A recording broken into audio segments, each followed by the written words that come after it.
अरे आ गए आप? हाँ मैं तो आ गया। अरे मेरी दवाई तो ले आते, घुटनों में इतनी ज्यादा दर्द हो रही है। अरे दवाई तो ले आया, मैं दवाई लेने गया था। पर तुझे क्या जरूरत है दोबारा सफाई करने की? सुबह मैंने करवा तो दी थी सफाई तेरे साथ। अब अंदर बैठ के भी क्या करूं जी, सारा दिन टीवी देखती रहूं, मन भी नहीं लगता। अब चाहे 2 जने हैं घर पे, बस शाम को मैं तो टाइम पास के लिए झाड़ू लगा देती हूँ, पोछा थोड़ी ना लगा रही हूँ अब मैं इस टाइम। अरे तो छोड़ सफाई को, आजा अंदर, मैंने तेरे साथ बात करनी है। अरे क्या बात करनी है? आजा।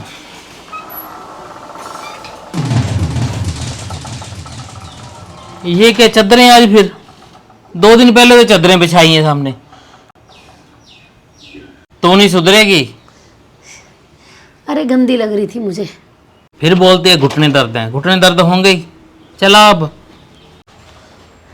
मैं धो दूंगी कपड़े, आप सूखने डाल देना।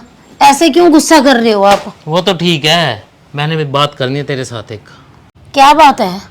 मैं सोच रहा था इतना बड़ा घर है अपना, संभाला जाता नहीं, तू भी सारा दिन सफाइयों में लगी रहती है। असल में ना अब मेरा हाथ भी तंग है थोड़ा, इतनी महंगी दवाइयाँ आती हैं तेरी। मैं सोच रहा था क्यों ना ये घर बेच दे हम। अरे होश में हो क्या आप? हमारे 2 बच्चे हैं, बहू है, वो आएंगे तो वो कहाँ पे रहेंगे? अरे वो जहाँ रह रहे हैं ना, रह ही रहे हैं ना, तेरे साथ थोड़ी रहते हैं। हम 2 लोग हैं यार, हम किराए पे रह लेंगे। अरे नहीं जी, छुट्टियों में तो आते हैं ना बच्चे, तो फिर किराए के घर में कैसे रहेंगे वो? मैं नहीं ये घर बेचने वाली। अरे तुझे नहीं पता तेरी नालायक औलाद का, मैंने ना तेरे से बहुत बातें छुपाई हैं। जब पिछले साल तेरा एक्सीडेंट नहीं हुआ था, तुझे तो 15 दिन होश भी नहीं आई थी, तभी मैंने बच्चों को यहाँ बुला लिया था। 15 दिन बाद जब तुझे होश आई तो डॉक्टर ने बोला तुझे कुछ खिचड़ी दलिया देने के लिए। जब मैं खिचड़ी दलिया लेने घर आया ना, तो मैंने बच्चों की बातें सुनी। देखो भैया भाभी, अगर मम्मी को कुछ हो गया ना तो मम्मी के सारे गहने तो मैं ही रखूंगी, पर मैं पापा को अपने साथ नहीं रखने वाली। मुझे तो अपनी आज़ादी ना बहुत पसंद है, मुझसे उनकी सेवा नहीं होगी। वाह अंजलि वाह, चल ठीक है, गहने तू ही रख ले, पापा को तो हम अपने साथ रख लेंगे, पर इस घर से हिस्सा मत मांग लेना। अरे ऐसे कैसे? घर तुम अकेले रख लोगे? घर में तो मेरा भी बराबर का हिस्सा है। वाह बहन वाह, हक चाहिए लेकिन जिम्मेवारी नहीं चाहिए तुझे। अगर इस प्रॉपर्टी से हिस्सा चाहिए ना तो 6 महीने पापा को तुझे रखना पड़ेगा और 6 महीने हम रखेंगे, तभी तुझे इस प्रॉपर्टी से हिस्सा मिलेगा। चलो ठीक है भैया, रख लूंगी, पर 6 महीने तो बहुत ज्यादा हैं। 6 महीने तो बहुत ज्यादा है जी, कोई छुट्टी भी नहीं। सही बात है, 6 महीने कोई छुट्टी भी नहीं मना सकते हम तो। चल ऐसे करते हैं अंजलि, 3 महीने तू रख लेना, 3-3 महीने का कर लेते हैं हिसाब। भैया 3 महीने भी बहुत ज्यादा हैं, हम एक ही शहर में तो रहते हैं। 1 हफ्ता पापा आपके पास, 1 हफ्ता मेरे पास, मुझे तो वीकली छुट्टी चाहिए। बात तो ठीक है तेरी, ऐसा ही करेंगे, 1 हफ्ता तू रख लेना, 1 हफ्ता हमारे घर रह जाएंगे वो। पहले ये बुड्ढी मरे तो सही, 10 दिन से यहाँ पे टाइम खराब हो रहा है हमारा। वाह बेटा वाह, माँ के मरने की वेट कर रहे हो तीनों। पर एक खुशखबरी सुना दूं, तुम्हारी माँ अभी नहीं मरेगी, होश आ गया उसको। क्या? नहीं पापा, वो मैं तो ना तेरी माँ के लिए खाना लेने आया था घर, पर यहाँ कुछ और ही देख रहा हूँ। बेटी गहने मांग रही है और तुम आपस में बाप को बांट रहे हो। पहले 6 महीने रखेंगे, फिर 3 महीने, अब 1 हफ्ते पे आ गए। ये हम छुट्टी कैसे मनाएंगे, हमारा वीकेंड कैसे होगा? मुझे नहीं चाहिए ऐसी औलाद। मैं अभी बाहर निकालता हूँ तुम दोनों को घर से, अभी लाता हूँ तुम्हारे कपड़े उठा के अंदर से। पापा बात तो सुनो जी, पापा बात तो सुनो, बात तो सुनो पापा। ये सब कुछ ना तेरी वजह से हुआ है, तुझे चाहिए था गहनों से हिस्सा। अच्छा, तो प्रॉपर्टी तुम्हें चाहिए नहीं थी भैया? अरे पापा जी आप हमारी बात तो सुन लो पापा। पापा प्लीज बात सुनो, एक बार माफ कर दो पापा हमें। अरे रुको पापा जी, बात तो सुनो, रुको पापा, बात तो सुनो जी। अरे रुक जाओ पापा। हम दोनों हैं एक दूसरे का ध्यान रखने के लिए। चलो बाहर, पापा माफ कर दो। आज के बाद यहाँ पैर मत रखना। पापा अरे हमारी तो कोई ट्रेन का टाइम भी नहीं है इस टाइम, कहाँ जाएंगे? उठाओ सामान।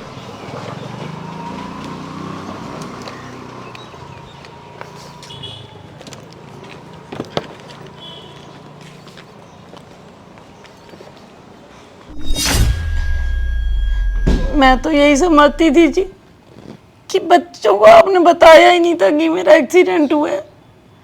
मुझे तो आज पता लग रहा है कि बच्चे यहाँ घर पे आए थे। हाँ आए थे, और मैंने तभी उनको घर से निकाल दिया था। अब उनकी यहाँ कोई जगह नहीं है। पर बच्चे तो बच्चे हैं ना जी, मैं ये घर बेचने नहीं दूंगी। ये मेरे मरने के बाद तो बच्चों का ही रहेगा ना। पर घर के खर्चे, तेरी दवाई, वो खर्चा मैं कहाँ से करूँ? वो तो आपकी बात ठीक है, पर मेरे पास एक तरीका है। आप ऐसा करो, हमारा ऊपर वाला जो पोर्शन है ना, उसे हम किराए पे दे देते हैं। पर ऐसे कैसे किसी को किराए पे दे सकते हैं घर अपना? सीढ़ियाँ तो घर के अंदर से हैं। अरे सीढ़ियाँ अंदर से हैं तो क्या हो गया? आप ऐसा करो, घर के बाहर ना एक बोर्ड लगा दो, कोई तो पूछ के आ जाएगा किराए का। और हम किसी ऐसे लोगों को देंगे जिसकी हमें कोई दिक्कत ना हो, जिनका व्यवहार अच्छा हो। ऐसे हमारा घर खर्च भी चलता रहेगा और दवाइयों का खर्च भी चलता रहेगा, और घर भी बच्चों के नाम रह जाएगा। चल ठीक है, देखते हैं फिर।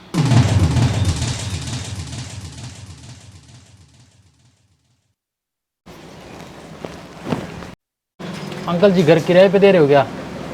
हाँ हाँ बेटा, देना है घर किराए पे, ऊपर वाला पोर्शन है। तो अंकल जी मुझे दे दो ना घर किराए के लिए। हाँ हाँ बेटा, तुझे दे देंगे। पर घर में कौन कौन है? 2 छोटे छोटे बच्चे और मेरी घरवाली और मम्मी पापा हैं। अरे नहीं बेटा, हमने एक कमरा और रसोई देनी है किराए पे। अंकल जी हम एक ही कमरे में गुजारा कर लेंगे ना।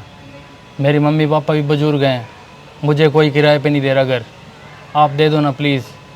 अंकल जी लोग कहते हैं बुजुर्ग घर साफ नहीं रहने देते, मैं मेरे माँ बाप को साथ रखना चाहता हूँ। प्लीज़ आप घर दे दो ना। वाह बेटा वाह, बहुत अच्छी सोच है तेरी। आजकल के ज़माने में कोई माँ बाप को साथ रखना चाहता है? बेटा कमरा एक ही है, गुजारा तुम्हें करना होगा, पर हम तुझे दे देंगे किराए पे। अच्छा uncle ji, thank you uncle ji. किराया कितना लोगे आप घर का? किराया बेटा जो मर्जी दे देना, मैं तेरी सोच को देख के बहुत खुश हूँ। ठीक है अंकल जी। बेटा मैं आज ही साफ़ सफाई करवा देता हूँ, तुम जब मर्जी सामान ले आना। ठीक है अंकल जी, धन्यवाद। कल ले आऊँगा मैं सामान।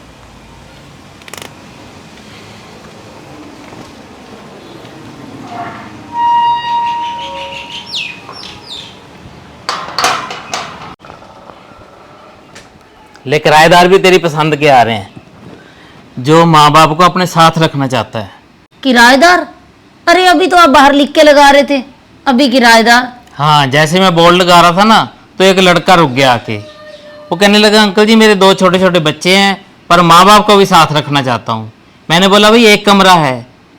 उसने बोला मैं माँ बाप को एक कमरे में एडजस्ट कर लूँगा, कोई और उसको मकान भी नहीं दे रहा किराए पे, भाई माँ बाप उसके साथ रहते हैं।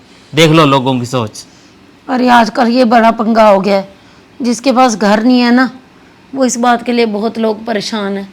कोई तो हमारा इतना बड़ा घर पड़ा है, हमारे बच्चे हमारे साथ रहना नहीं चाहते, और वो लड़का बेचारा माँ बाप को साथ रखना चाहता है, तो उसे कोई घर नहीं किराए पे दे रहा।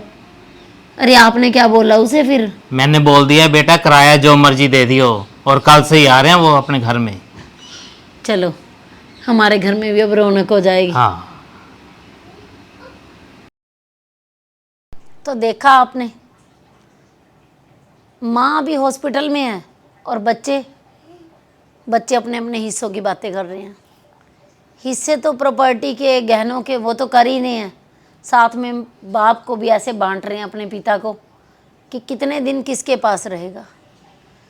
बहुत मुश्किल ज़िंदगी होती है यदि माँ बाप में से दोनों में से एक नहीं रहता, तो दूसरे बंदे की हालत ना बच्चे बिल्कुल ख़राब कर देते हैं।